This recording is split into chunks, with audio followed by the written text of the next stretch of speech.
बाबा की कृपा का ये बहुत आप बड़ा, अपने हाथों से करते हो ऐसा डॉक्टर बोलते थे मुझे। पर कृपा शिव की है बेटी। बाबा ने आपको ठीक करा, ये बाबा का बहुत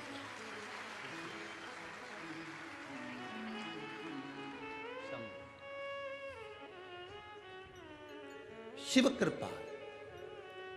शरीर की नसें फट जाना, पाँव में पूरे में छाले, ब्लड निकल निकल के सिर के बालों में से खून बहना,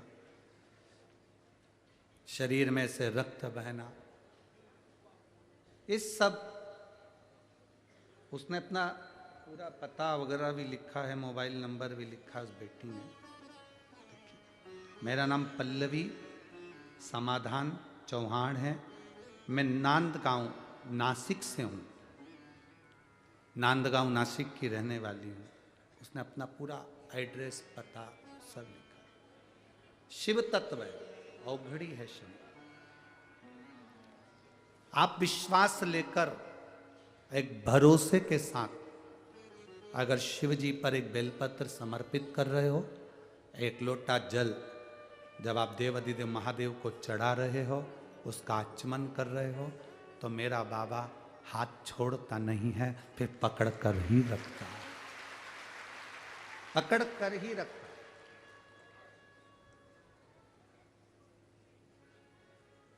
आप भरा हुआ पात्र लेकर, भरा हुआ कलश लेकर भगवान शिव के मंदिर जा रहे हो, तो खाली कैसे रख सकता है मेरा बाबा तुमको? सारी समस्या का हल एक लोटा जल। आपको खाली कैसे रख सकता है? आप जब शिव के दरवाजे पर जा रहे हैं, भगवान शंकर के द्वार पर जा रहे हैं, आप शिव महापुराण की कथा में बैठकर कथा का रसपान श्रवण कर रहे हैं, उसकी चौखट तक आप 2 कदम 4 कदम 10 कदम चलकर गए हो, तो वो भी तो तुम्हारे दरवाजे पर कैलाश को छोड़कर तुम्हारे द्वार पर चलकर जाएगा ही। एक विश्वास जागृत करिए, अपने भीतर का भरोसा जागृत करिए। उस बेटी ने लिखा, मुझे कथा पर इतना विश्वास था कि अब मैं कथा में ही मेरा शरीर ठीक होगा, ये बाबा पर मुझे भरोसा था। और नासिक से कथा सुन रही हूँ, आज मेरा बाबा ने मेरे को ठीक करा। आज प्रणाम कर कर मैं अपने घर बाबा को नमन कर प्रणाम कर कर जाती हूँ। हर कथा में कथा सुनने के लिए 1 दिन आई, 2 दिन आई, कहीं 3 दिन आई, पर कथा का रस तत्व मैंने श्रवण किया। पंडाल में आने पर, पंडाल में बैठकर कथा श्रवण करने पर क्या मिलता है, क्या देता है मेरा भोले भंडारी। हम तो आज चले जाएंगे यहाँ से, हरि विट्ठल का नाम लेकर पंजाब बठिंडा के लिए निकलेंगे, पर आप लोगों को, आप लोगों ने जो दान करा, भोजन भंडारा करा, पुण्य करा, यजमान बने, कथा सुनी, भगवत स्मरण करा, कथा का रसपान करा, वो क्या देगा ये उसके ऊपर निर्भर करता है कि वो तुम्हें कितना दे और कितना प्रदान करे। अच्छा दे, अच्छा मिलेगा। राजा पृथु ने ईद दी, वो उसको जो लीद थी वो दे दी, घोड़े की लीद उसने प्रदान कर, उसको घोड़े की लीद मिली। अब ये कोई उपाय हो सकता है?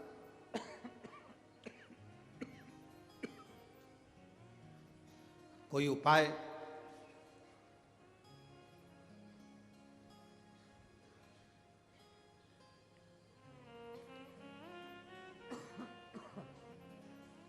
ऐसा कोई उपाय जिससे एक घोड़े की लीद मुझे खाना ना पड़े? राजा पृथु पूछ रहे हैं संत से कि ये घोड़े की लीद मुझे ना खाना पड़े, इसका कोई उपाय है?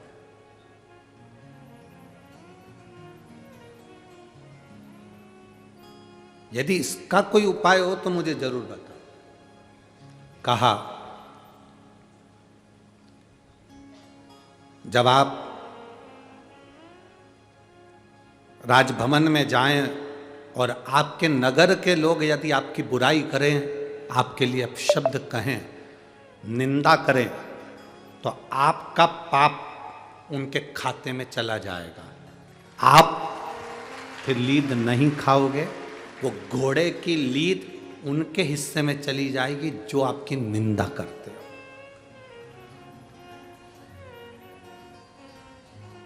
आपको कितना बुरा लगता है?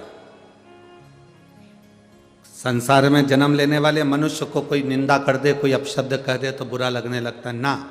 उस समय पर आपको प्रसन्न होना चाहिए कि आपके पाप का आधे से ज्यादा हिस्सा उसके खाते में चला गया है।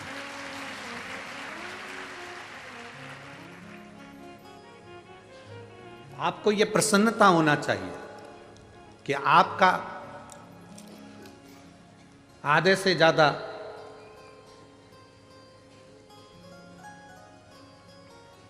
पाप का हिस्सा दूसरे के खाते में पहुंच गया।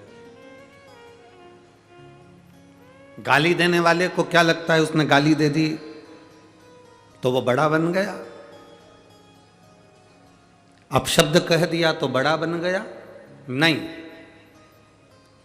मेरे हरि विट्ठल की ये पवित्र भूमि से चंद्रभागा मां के पवित्र चरणारविंद का रस तत्व ग्रहण कर शिव महापुराण की कथा कहती है, गाली देने वाला ये कभी ना सोचे, अपशब्द कहने वाला ये कभी ना सोचे कि तू गाली बककर बड़ा हो गया, बल्कि ये विचार करना जिसको तूने गाली दी है, जिसको तूने अपशब्द कहा है, उसके सारे पापों को तूने अपने अंदर भर लिया। उसके सारे पाप, उसके सारे जितने भी दोष हैं, उस दोष को तूने अपने अंदर प्रवेश कर लिया।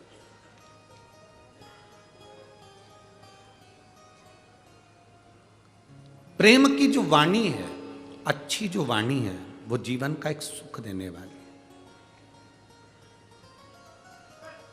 एक सेठ जी बड़े कंजूस थे, बहुत कंजूस, कभी कोई दान पुण्य करते ही नहीं थे, कोई दान नहीं, कोई पुण्य नहीं। आज बेटे को बिठाकर चले गए घर भोजन करने के लिए, इतने में एक संत आ गए। संत ने आवाज लगाई, वो संत का नियम था, सबके दरवाजे से एक एक चीज लेते थे, कहीं से आटा लेते थे तो कहीं से चावल लेते थे, कहीं से सब्जी लेते थे तो कहीं से कुछ ले लेते। एक दुकान वाले के पास में गए, इसी सेठ जी के दरवाजे पर गए, इसका लड़का बैठा था और उससे कहा भैया हमको थोड़ा सा नमक दे दो।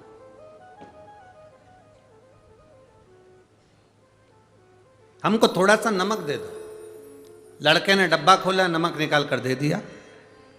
सेठ जी के यहाँ का नमक लेकर चले गया। संत शंकर जी का भक्त था, शिव का उपासक था, शिव के बिना एक मिनट नहीं रहता था, शंकर को भोजन कराए बगैर भोजन नहीं करता था, शिव जी को जल चढ़ाए बगैर जल नहीं पीता था। संत गए, भोजन बनाया और भोजन बनाने के बाद भगवान को भोग लगा दिया, महादेव जी को।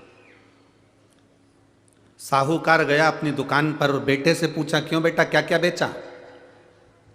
बेटे ने कहा मैंने ये बेचा, ये बेचा। और एक संत आए थे, भीड़ में खड़े खड़े, झूले पर पड़े पड़े, आज हलचल है। ज्ञानी बड़े बड़े, बात अगर इंडिया की हो तो सारे कर रहे हैं ग्रो। तो आप भी SIP करो, इन्वेस्टमेंट करो या ट्रेडिंग करो, बस ग्रो करो। प्रतिभूति बाजार में निवेश बाजार जोखिमों के अधीन है। निवेश करने से पहले सभी संबंधित दस्तावेजों को ध्यान से पढ़ें।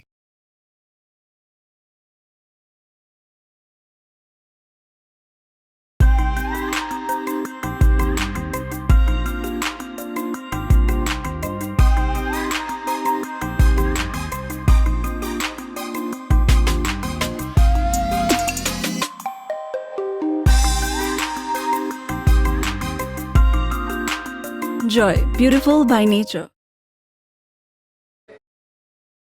लेकर पहला रोटी का टुकड़ा तोड़ा ही था, इतने में साहूकार पहुंच गया। बाबा जी हाथ जोड़कर निवेदन है, आप इसको मत पाओ, ये भोजन में जहर है। मेरे लड़के से गलती हो गई, नमक की जगह जहर उसने दे दिया। उसको मालूम नहीं था, पहली बार दुकान पर बैठा था, पहली बार दुकान पर बैठा था, उससे गलती हो गई। बाबा क्षमा कर दो। नहीं, मेरे महादेव को मैंने भोग लगाया है, अब तो मैं इसको खाऊंगा। जब मेरा महादेव खा गया तो मैं कैसे रह सकता हूं। रोटी का टुकड़ा तोड़कर सब्जी के साथ उस संत ने खाया। साहूकार को लगा अगर मर गया तो मेरे माथे आएगा, मैं यहीं बैठ जाता हूँ, अगर इसके थोड़ा भी इसको घबराहट होगी, चक्कर आएंगे, नीचे गिरेगा तो मैं इसको उठाकर वैद्य जी के पास ले जाऊंगा, डॉक्टर के पास ले जाऊंगा। संत बैठ गया, संत ने भोजन करा, विश्राम करा, साहूकार वहीं बैठा रहा। पूरी रात साहूकार जागता रहा, संत सोते रहे। सवेरे संत उठे, अपनी नित्य क्रिया करने के लिए जाने लगे। साहूकार को लगा संत के प्राण बच गए। साहूकार भगवान शंकर को प्रणाम करने के लिए गया मंदिर में। बाबा आपने बड़ी करुणा करी जो संत के प्राणों को बचा लिया। ऐसा कहने के लिए वो मंदिर के अंदर शिवलिंग के सामने जैसे पहुंचा, शंकर भगवान के शिवलिंग के सामने पहुंचकर क्या देखता है कि शंकर जी के शिवलिंग के 2 टुकड़े हो गए थे, शिवलिंग टूट गया। गले में डाला हुआ रुद्राक्ष, घर के मंदिर में रखी हुई शिवलिंग,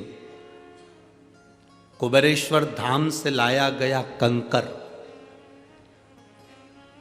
अगर बीच में से टूट जाता है, थोड़ा थोड़ा करके खिर जाता है, तो समझ लेना कि कोई बहुत बड़ी समस्या आई थी और भोलेनाथ ने अपने ऊपर झेल ली।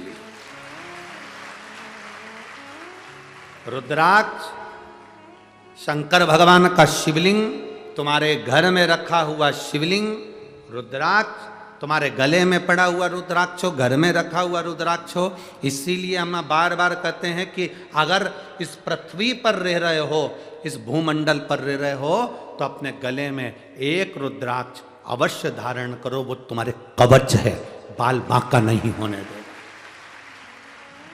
लोग जब बीमार हो जाते हैं, बहुत बड़ा रोग आ जाता है, तब रुद्राक्ष पहनते हैं। तकलीफ आती है तब रुद्राक्ष पहनते हैं, दुख आता है तब रुद्राक्ष पहनते हैं। अरे भाई सबको मालूम है दिसंबर जनवरी फरवरी में ठंड आती है तो घर में जो गर्म कपड़े होते हैं ना, वो पहले से निकाल लिए जाते हैं। बोल